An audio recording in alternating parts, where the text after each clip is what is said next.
하나님께서 우리에게 주시는 말씀입니다. 디모데전서 2장 1절부터 10절 말씀 우리 함께 보시겠습니다. 신약 성경 337페이지 근처에 있습니다. 디모데전서 2장 1절부터 10절 우리 PPT 준비되어 있으니까 한 절 한 절씩 교독하겠습니다. 제가 먼저 읽습니다. 그러므로 내가 첫째로 권하노니 모든 사람을 위하여 간구와 기도와 도고와 감사를 하되 임금들과 높은 지위에 있는 모든 사람을 위하여 하라. 이는 우리가 모든 경건과 단정함으로 고요하고 평안한 생활을 하려 함이라. 이것이 우리 구주 하나님 앞에 선하고 받으실 만한 것이니 하나님은 모든 사람이 구원을 받으며 진리를 아는 데 이르기를 원하시느니라. 하나님은 한 분이시요 또 하나님과 사람 사이의 중보자도 한 분이시니 곧 사람이신 그리스도 예수라. 그가 모든 사람을 위하여 자기를 대속물로 주셨으니 이르러 주신 증거니라. 이를 위하여 내가 전파하는 자와 사도로 세움을 입은 것은 참말이요 거짓말이 아니니 믿음과 진리 안에서 내가 이방인의 스승이 되었노라. 그러므로 각 처에서 남자들이 분노와 다툼이 없이 거룩한 손을 들어 기도하기를 원하노라. 또 이와 같이 여자들도 단정하게 옷을 입으며 소박함과 정절로써 자기를 단장하고 따은 머리나 금이나 진주나 값진 옷으로 하지 말고 다 같이 읽습니다. 오직 선행으로 하기를 원하노라. 이것이 하나님을 경외한다 하는 자들에게 마땅한 것이라. 아멘. 할렐루야. 주 예수 그리스도 이름을 찬양합니다. 오늘 너무 반가운 얼굴들이 두 분이나 보여서 너무 기쁩니다. 할렐루야. 추석 명절 연휴를 보내고 있습니다. 내일이 추석이라고 하더라고요. 내일 이제 모든 가족들이 다 모이는 자리에 정말 하나님의 은혜와 평강이 함께 하시기를 소망합니다. 그리고 교회에서 가정예배 순서지를 준비해 두었으니까 한 장씩 가져가셔서 온 가족들과 함께 그게 순서대로 예배를 드리시기를 소망하고요. 하나님 안에서 더욱 기쁨이 충만하리라 믿습니다. 오늘도 우리가 말씀 받기 전에 서로 인사하고 말씀 받겠습니다. 돌아보시면서 사랑합니다. 축복합니다. 잘 오셨습니다. 할렐루야.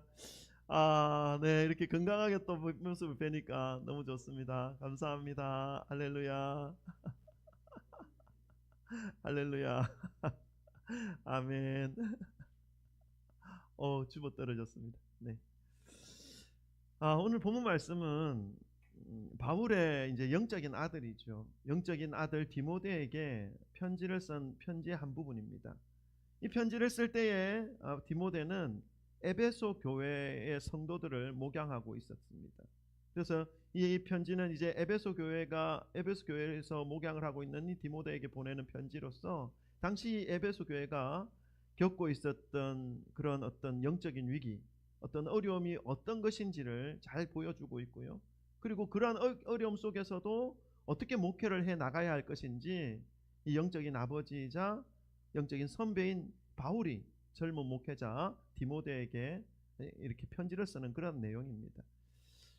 이 고대로부터 이 에베소는 아주 발전된 도시 중에 하나였습니다. 상업과 문화와 철학과 종교가 매우 발전되어서 아주 사람들이 많이 모였던 그런 도시였죠. 그리고 세계 7대 불가 사이로 알려질 만큼 크고 웅장한 아르테미스 신전이 그곳에 있습니다. 우리 사도행전 19장에는 이 아르테미스 신전을 아데미 신전이라고 말하고 있습니다. 그래서 이 신전이 도시 전체를 상징하는 그런 랜드마크가 되어 있어서 이 신전에서 섬기는 아데미 여신의 우상을 모형으로 만들어 가지고 서로 판매하고 또 거기서 불을 축적해서 생활하는 사람들이 정말 많았을 정도로 아주 이 아데미의 여신의 우상이 인기가 많았고, 그렇다 보니까 이 아데미를 따르는 사람들의 그 마음속에는 이 마술 그리고 어떤 신비주의 이런 것들이 신전 안에서 이렇게 나타나는 것을 보면서 그러한 것들 안에서 일어나는 그런 엄란한 행위들, 이런 것들이 만연되어져 있었던 그런 도시가 에베소 도시였습니다. 근데 이 도시를 이 바울은 2차 세계 전도 여행 때 사도행전 18장에 나옵니다. 잠깐 들립니다. 에베소에 잠깐 들려서 며칠 있지 못하고 다시 이제 전도행을 이어가는데 사람들이 더 머물기를 원했죠. 근데 바울은 만일 하나님의 뜻이면 너희에게 다시 돌아오리라 라는 말을 남기고 2차 전도행을 마무리합니다. 그리고 이제 19장부터 3차 전도행을 시작하거든요. 3차 전도행을 시작할 때에 바울은 이제 돌아다니면서 에베소에 들립니다. 에베소에 들려서 거기서 3년간 머무릅니다. 3년간 머무르면서 그 머무른 3년 동안에 3년 중에 2년은 두란노 서원이라고 하는 곳에서 하나님의 말씀과 예수 그리스도의 복음을 2년 동안 전합니다. 이 에베소에서 바울이 전하는 복음을 전하는 그 기간 동안 하나님이 이 바울에게 놀라운 능력을 허락하여 주셔서 바울을 통해서 많은 일들이 일어납니다. 사도행전 19장 11절과 12절에 이렇게 그 능력이 어떤 건지 잠깐 소개하고 있습니다. 제가 읽을게요. 따라오십시오. 하나님이 바울의 손으로 놀라운 능력을 행하게 하시니, 지금 에베소에서 하나님께서 바울에게 능력을 주신 것입니다. 심지어 사람들이 바울의 몸에서 손수건이나 앞치마를 가져다가 병든 사람에게 얹으면 그 병이 떠나고 악기도 나가더라. 그러니까 바울을 통해서 하나님이 얼마나 큰 능력을 행하셨는가 하면, 바울이 쓰던 손수건이나 바울이 걸치고 있었던 그 옷이나 이런 것들을 가지고 악한 마귀에 들려있고 병자에게 병에 걸려있는 그 사람에게 얹기만 해도 악기가 떠나가고 병이 낫는 놀라운 역사를 나타내 주신 것이죠. 이렇게 복음의 능력이 나타나니까 좋은 점도 있고 나쁜 점도 있었습니다. 부작용도 있었고 엄청난 놀라운 복음의 어떤 진전도 있었던 것이죠. 그 부작용 중에 하나가 뭐였냐면, 그렇게 하지 않아도 이 마술과 신비주의에 심취되어 있었던 이 에베소 사람들이었는데, 이 에베소 사람들이 바울을 정말 신처럼 따르기 시작합니다. 심지어는 바울을 흉내내기까지 합니다. 바울이 예수 그리스도 이름으로 병자를 쫓고 귀신을 쫓아내니까 거기에 있던 사람들이, 그 지역의 제사장과 그 아들들이 이 바울을 흉내내서 예수 그리스도 이름으로 말하니까 진짜 이 귀신이 떠나가는 겁니다. 그러면서 귀신이 하는 말이, 떠나가진 않았습니다. 귀신이 하는 말이 웃으면서, 내가 바울도 알고 예수도 아는데 니는 누구냐 하면서 막 이런 놀라운 일들이 일어나는 것이죠. 그러니까 바울을 따라다니고 흉내내는 그 모습이 어떤 복음을 받아들이기 위해서 구원을 얻고자 하는 그런 갈망으로 인해서 하나님을 영접하고 예수 그리스도를 영접한 것이 아니라, 그들에게는 또 다른 어떤 신비한 마술과 같이 바울의 능력이 보였기 때문에 그 능력을 얻기 위해서 바울을 따라가고 따라다니고 추종하고 하는 이런 일들이 이 에베소 지역에 일어난 것입니다. 그런 부류가 있었다면 또 바울을 아주 거세게 반대하는 부류도 있었습니다. 조금 뒷부분에 읽어보면요, 사도행전 19장 25절 27절에 보면, 제가 읽을게요. 어떤 사람들이 바울을 왜 반대했는지를 설명해 주고 있습니다. 이 에베소에서 지금 일어나는 일들이기 때문에 제가 말씀을 드립니다. 사도행전 19장 24절부터 27절 제가 읽을게요. 따라오시면 됩니다. 즉 데메드리오라 하는 어떤 은장색은 은을 가공하고 어떤 우상을 만드는 그런 기술을 가진 사람들을 의미합니다.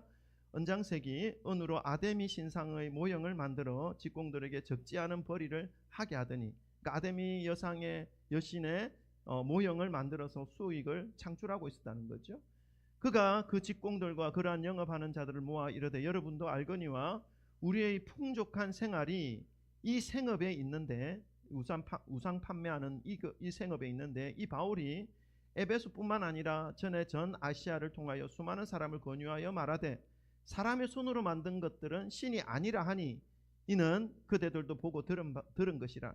우리의 이 영업이 천하여질 위험이 있을 뿐 아니라 큰 여신 아데미의 신전도 무시당하게 되고 온 아시아와 천하가 위하는 그의 위엄도 떨어질까 하노라 하더라. 그러니까 자기들이 판매하는 아데미 여신의 그 우상이 손으로 만든 것은 신도 아니다라고 하는 바울의 가르침 때문에 천하여질, 아주 뒤로 밀려나게 되어서 자기들의 먹거리, 이거 수익거리가 끊어질 수도 있는 이런 위협을 가진 사람들끼리 모여서 바울을 이제 대적하기 시작했던 것입니다.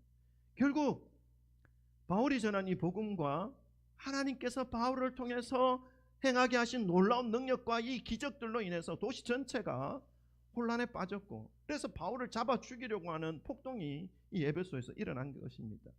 이러한 소동 가운데 바울은 3년간 머물렀던 이 에베소를 빠져나와서 마게도냐 지역으로 내려갑니다. 그러면서 에베소에 세워진 교회의 성도들과 교회들을 그 살펴주고 신앙을 붙잡아 주어야 할 목적으로 믿음의 아들, 자신의 그 영적인 아들 디모데를, 젊은 목회자 디모데를 에베소에 남겨놓고 이제 마게도니아로 내려가게 된 것입니다.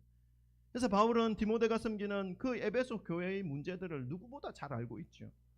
그리고 그 젊은 디모데 목회자가 얼마나 어려운 상황 속에서 지금 목회를 하고 있는 것인지를 누구보다 잘 알고 있습니다. 그래서 우리가 오늘 디모데전서 2장의 말씀을 본문으로 하고 있는데 1장에는요 바울이 디모데에게 이런 말을 합니다. 1장 3절부터 7절 제가 읽을게요. 따라오십시오. 1장 3절부터 7절 제가 읽겠습니다. 내가 마게도니아로 갈 때에 너를 권하여 에베소에 머물라 한 것은 어떤 사람들을 명하여 다른 교훈을 가르치지 말며, 그러니까 그 교회 안에 다른 가르침을 가르치는 사람들이 있었다는 것을 알 수가 있죠. 4절 신하와 끝없는 족보에 몰두하지 말게 하려 함이라. 그러니까 교회 안에서 이상한 쓸데없는 말들을 하나님 말씀보다 더 권위 있는 말처럼 조장하고 하는 그러한 일들이 신하와 끝없는 족보 얘기, 논쟁이 끊임없이 일어났다는 것을 알 수가 있습니다. 하지 말게 하려 함이라. 이런 것은 믿음 안에 있는 하나님의 경륜을 이름보다 도리어 변론을 내는 것이라. 이 교훈의 목적은 하나님의 말씀이죠. 청결한 마음과 선한 양심과 거짓이 없는 믿음에서 나오는 사랑이거늘 사람들이 이에서 벗어나 헛된 말에 빠져 교회 안에서 하나님의 말씀보다 더 권위를 두는 세상의 말들, 끝없는 신화와 족보에 대한 이야기들이 이렇게 많이 일어나고 있는 이 상황 속에서 무엇을 가르쳐야 될 것인지 바울은 디모데에게 분명하게 말씀하고 있는 것이죠. 사랑이거늘 사람들이 이에서 벗어나 헛된 말에 빠져 율법의 선생이 되려 하나 자기가 말하는 것이나 자기가 확정하는 것도 깨닫지 못한다. 잘 알지도 못하면서 말하는 그러한 것에 서로 혼돈 가운데 있는 그러한 상황을 바울은 걱정하고 있는 모습이죠. 이 말씀에서 우리가 알 수 있는 당시의 에베소의 교회의 문제점을 우리가 알 수가 있습니다. 첫 번째는 뭡니까? 거짓 교훈의 침투입니다. 어떤 사람이 끝없는 족보 얘기를 할 때에 자신도 잘 알지 못하는 그 구원에 대한 잘못된 가르침을 할 때에 이 사람들이 혼돈돼 가지고 거기에 몰려간다는 것입니다. 그래서 그러한 상황 속에서 또 그 속에 어떤 그들이 관심을 가지고 있는 어떤 신비적인 요소들, 신비주의적인 어떤 마술과 연결되어지는 그러한 일들이, 그러한 얘기들이 오고 가면은 사람들이 그쪽으로 몰려간다는 것이죠. 그래서 거짓 교훈의 침투, 교회 안에 이렇게 있었다라는 것을 알 수가 있고 문제점입니다. 또 한 가지는 뭡니까? 비슷한 얘기지만 세속적 가치관들이 침투되어 있는 것을 바울은 우려하고 있는 것입니다.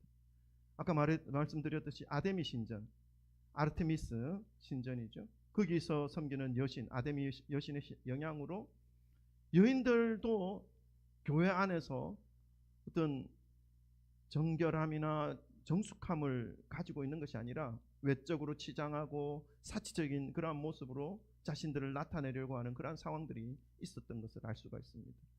세 번째 문제점을 우리가 본다면요, 교회의 본분을 점점 잃어가고 있는 상황이었다는 것을 알 수 있습니다. 어떤 영적인 권위나 예배에 집중하기보다는 각자가 가진 생각을 중심으로 논쟁과 자기 주장으로 인해 분쟁이 곳곳에서 일어나고 있었던 상황이었던 것이죠. 말씀으로 양육받고 기도로 자신의 죄를 하나님께 토로하는 것이 아니라 자신이 가진 지식으로 토론과 변론에 또 경쟁적으로 관심을 가지고 있는 그러한 교회적인 분위기, 이러한 상황 속에서 이제 젊은 목회자 디모데가 참 이게 목회해 나가기가 쉽지 않은 상황, 난감한 상황이었다는 것을 바울은 알고 있었고, 오늘 본문 말씀에서 그러한 상황 속에서 어떻게 이 상황을 이겨나갈 것인지를 조언해주는 그러한 말씀이 오늘 본문 말씀이 해당됩니다. 여러분, 우리 교회는 어떻습니까? 작은 교회이고 몇 분 모이지 않아서 모이지 않는 그러한 교회이긴 하지만 교회로서 그 본연의 모습을 지금 유지하고 있습니까? 각자가 가진 생각과 지식이 하나님의 말씀보다 더 높은 권위를 혹시 가지고 있지는 않습니까? 일주일 동안 살아오면서 말로나 생각으로나 삶으로나 하나님의 마음을 아프게 한 일에 대한 진실된 회개가 진실된 회개의 기도가 교회에서 이루어지기보다는 자신에 대한 합리화하려는 모습으로 하나님과 변론하고자 하는 그러한 무모함을 가지고 이 자리에 혹시 앉아있지는 않습니까?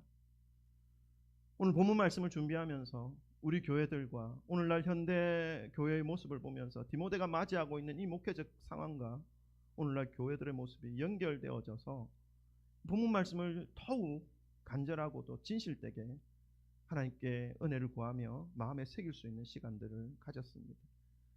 저에게 주신 하나님의 은혜가 이곳에 계신 여러분의 심령에게도 동일하게 더 깊이 새겨지기를 소망하고 그 은혜로 복음에 합당한 하나님의 말씀에 부합한 믿음의 삶을 살아가시기를 주님의 이름으로 축원합니다. 먼저 이러한 상황 속에 놓여있는 이 디모데에게 바울은 기도할 것을 조언합니다. 오늘날 우리 교회들에게 성령님께서 요청하는 것 역시 이 부분이라 믿습니다. 우리 본문 1절부터 4절 한번 볼까요? 1절부터 4절 우리 한번 교독합시다. 1, 2, 3, 4절 서로 교독하고 마지막 절 합독합니다. 다 같이 읽습니다. 시작. 그러므로 제가 먼저 읽겠습니다. 죄송합니다. 그러므로 내가 첫째로 권하노니 모든 사람을 위하여 간구와 기도와 도구와 감사를 하되 임금들과 높은 지위에 있는 모든 사람을 위하여 하라. 이는 우리가 모든 경건과 단정함으로 고요하고 평안한 생활을 하려 함이라. 이것이 우리 구주 하나님 앞에 선하고 받으실 만한 것이니 다 같이 읽습니다. 하나님은 모든 사람이 구원을 받으며 진리를 아는 데 이르기를 원하시느니라. 아멘. 바울은 교회가 마땅히 가장 먼저 해야 할 일들 중에 가장 먼저 해야 할 것이 기도라는 것을 명확하게 가르쳐 줍니다. 그런데 우리가 여기서 주목해야 할 부분이 그 다음 절입니다. 기도를 하는데 누구를 위해 기도해야 하는가 하나에 대해서도 말씀하고 있죠. 그것은 1차적으로 1절에 보니까 모든 사람을 위하여 기도하라 하는 것입니다. 첫째로 권하노니 모든 사람을 위하여 간구와 기도와 도구와 감사를 하라 말씀하고 있죠. 인종이나 국적이나 사회적 지위나 남자나 여자나 차별을 두지 말고 상관없이 모든 사람을 위하여 차별 없이 기도하라는 권면입니다. 교회의 모습이죠. 본분이죠. 당시 디모데가 목회를 하고 있었던 이 에베소 교회에는 여러 인종이 같이 함께 있었습니다. 신분의 차이, 직업의 차이, 다양한 사람들이 공존한 곳이었기 때문에 서로 간에 차별을 두지 말고 모든 이들을 위해서 하나님께 기도와 간구와 도구와 감사를 하라 하는 말씀입니다. 오늘날 우리 교회들에게도 동일하게 이 부분에 대해서 말씀하고 있습니다. 특별히 목회자들에게 성도들을 향해 차별을 두지 말 것을 말씀하고 있는 것이죠. 신분이나 삶의 수준이나 목회자와의 어떤 친분과 그런 것과 상관없이 모든 성도들을 위해서 간구하고 기도하고 중보하고 도구하라는 말은 중보하라는 것입니다. 감사하라는 것입니다. 근데 기도할 때 이 감사의 마음이 없으면 참된 기도가 아니죠. 하나님께서 나에게 이러한 상황 어렵다 할지라도 기도하는 중에 나에게 맡기신 그 영혼들, 그 심령들, 그 지체들을 위하여 기도할 수 있게 하신 것도 얼마나 큰 감사인지 그 감사의 마음을 가지고 기도하라는 것입니다. 목회자만 그렇게 하는 것이 아니죠. 여러분도 기도해야 됩니다. 서로 간에. 그리고 목회자를 위해서 기도하는 것이죠. 그렇게 기도하라는 것이 가장 먼저 말씀한 바울의 권면입니다. 이것이 교회가 해야 할 가장 큰 근본적인 본분이라는 것이죠. 그리고 2절에 더 나아가서는요. 임금들과 높은 지위에 있는 사람들을 위하여 기도하라 말씀합니다. 임금들과 높은 지위에 있는 사람들은 누굽니까? 위정자들입니다. 이들은 권력을 가진 사람들이죠. 여러분 당시에 이 에베소에서 권력을 가지고 권력을 행사할 수 있는 사람들은 누구입니까? 그 사람들을 위해서 지금 기도하라고 간구하라고 중보하라고 감사하라고 지금 말씀하고 있습니다. 그런데 당시 이 에베소 지역을 통치하고 있었던 이 권력자들은 로마의 황제였습니다. 근데 그 로마 황제가 어떤 일을 했습니까? 교회를 박해하고요. 예수 그리스도를 믿는 사람들을 처형하고 황제 숭배하기를 강요하면서 황제를 숭배하지 않고 다른 어떤 예수님이나 하나님을 섬기면 아주 처단하는 폭력의 권력자였습니다. 그런데 바울은 왜 디모데에게 교회를 핍박하는 통치자들을 위해서 기도와 간구와 중보와 감사를 해야 한다라고 조언하고 있는 것입니까? 그것은 기독교 정신에 스며들어 있습니다. 예수님께서 말씀하셨죠. 원수를 사랑하라. 그러니까 예수님의 가르침도 그러했고, 그리고 그 가르침 그 가르침에 더해서 그 가르침 위에 임금들과 높은 지위에 있는 사람들을 위해서 기도하라고 한 이유를 좀 더 설명하고 있습니다. 그것은 그리스도인들이 고요하고 평안한 생활을 하게 하기 위해서입니다.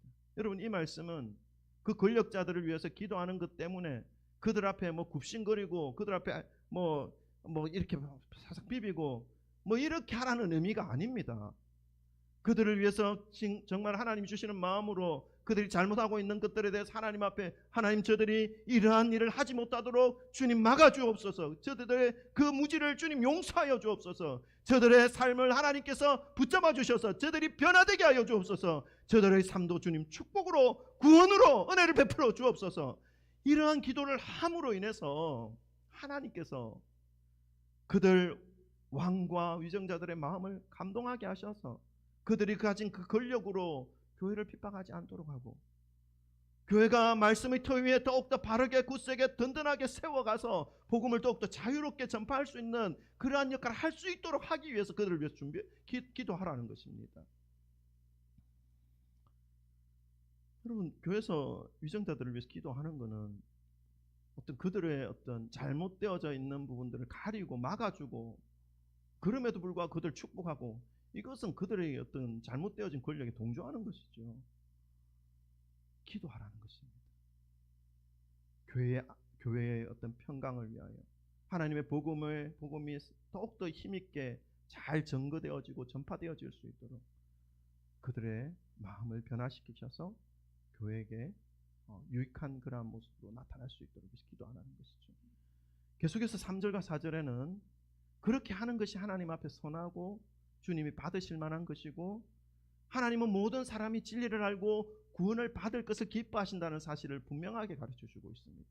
핍박하는 로마 황제라 하더라도 그가 그 행위로 인해서 멸망당하는 것이 아니라 그에게 하나님의 은혜가 떨어짐으로 인해서, 부어짐으로 인해서 그도 구원의 대열 가운데 돌아올 수 있게 하는 것이 하나님의 진정한 마음이라는 것을 가르쳐주고 있는 것이죠. 그렇다면 여러분, 우리 주변에서 나를 힘들게 하고 나를 고통스럽게 만들고 나에게 늘 어려움을 주고 있는 그 사람들을 위해서 저주하는 것이 하나님의 뜻일까요? 그렇지 않습니다. 그 사람조차도 하나님 앞에 돌아와서 구원의 대열 가운데 하나님 앞에 나오는 그것을 하나님은 진정으로 원하신다는 것을 가르쳐주고 있는 것이죠. 그것이 복음의 정신입니다. 그것이 이 땅에 예수 그리스도께서 오신 이유이기도 합니다. 이 교회가 그 이유를 잃어버리면 교회로서 본분을 잃어버리는 것이죠.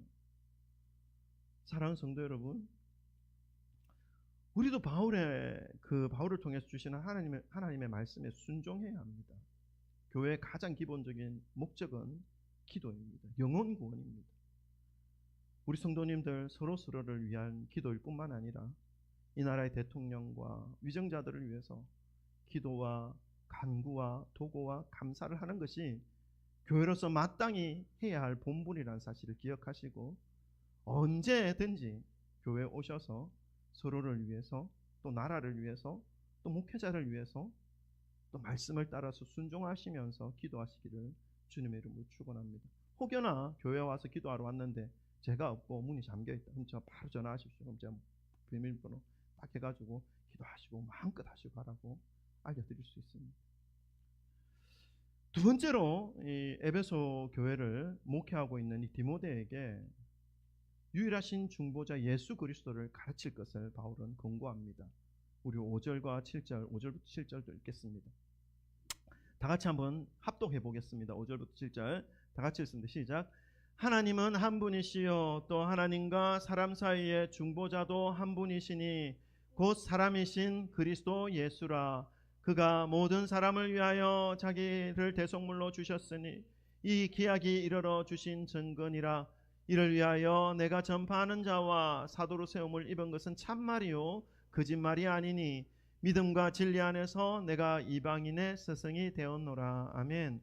서두에서 언급을 했습니다만 에베소 지역에 뿌리 깊이 내려있는 이 아데미 여신에 대한 믿음, 그리고 그와 연결되어 있는 마술과 신비주의, 이러한 것들에 빠져있는 이 에베소 지역의 사람들에게, 그리고 어느 정도 예수님을 받아들여서 신앙생활 하고 있다 하더라도 그 어떤 생각과 관념에서 연결되어져 있는 이 성도들에게 가장 필요한 가르침이 무엇이겠습니까? 바로 이 말씀입니다. 예수 그리스도가 누구신가? 예수 그리스도에 대한 바른 가르침을 가르쳐라 말씀하고 있는 것이죠. 하나님은 한 분이시요, 또 하나님과 사람 사이의 중보자도 한 분이시니 곧 사람이신 그리스도 예수라. 여러분, 우리의 대상은 오직 한 분, 유일하신 하나님뿐이라는 사실을 명확하게 아시기를 바랍니다. 바울은 그것을 분명하게 밝히라고 지금 조언하고 있습니다. 그리고 그 예배의 대상이시고 그 구원의 주관자이신 그 하나님 앞에 나아갈 수 있는 유일한 길은 바로 바울도 아니고 아데미도 아니고 어떤 사람도 아니고 오직 예수 그리스도밖에 없다라는 사실을, 우리의 유일하신 중보자 하나님께로 나아갈 수 있는 유일한 길이 바로 예수 그리스도라는 사실을 바르게 가르치고 분명하게 하라는 것을 조언하고 있습니다. 여러분, 오늘날 문제가 일어나는 교회들의 공통점이 바로 이 부분입니다. 하나님 아버지께로 나아갈 수 있는 유일한 길이 나를 위해서 십자가 위에서 죽어주심으로 나의 모든 죄를 소멸해 주신 예수 그리스도뿐인데, 간혹 교만한 목회자들이 마치 자신이 예수 그리스도인 것처럼 자신을 통해서 하나님으로 가야 할 것처럼 분위기를 조장하고 그렇게 만들어가는 그러한 곳이 많습니다. 하나님으로부터 직통 계시를 받았다고 말하면서 말이죠. 여러분, 목회자는 예수 그리스도를 주님으로 모실 수 있도록, 모든 성도님들이 예수 그리스도를 주님으로 모실 수 있도록 성도들의 삶을 예수님께로 인도할 수 있는, 인도하는 도구일 뿐입니다. 그 이상도 그 이하도 아닙니다.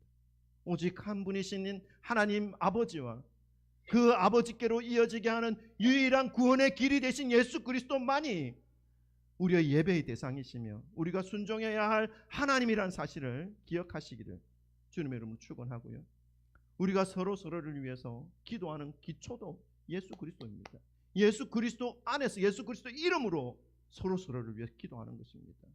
그리고 세상의 임금과 위정자들을 위하여 기도하는 그 기초도 예수 그리스도 안에서 예수 그리스도 이름으로 기도한다는 사실을 기억하시기를 주님의 이름으로 축원합니다.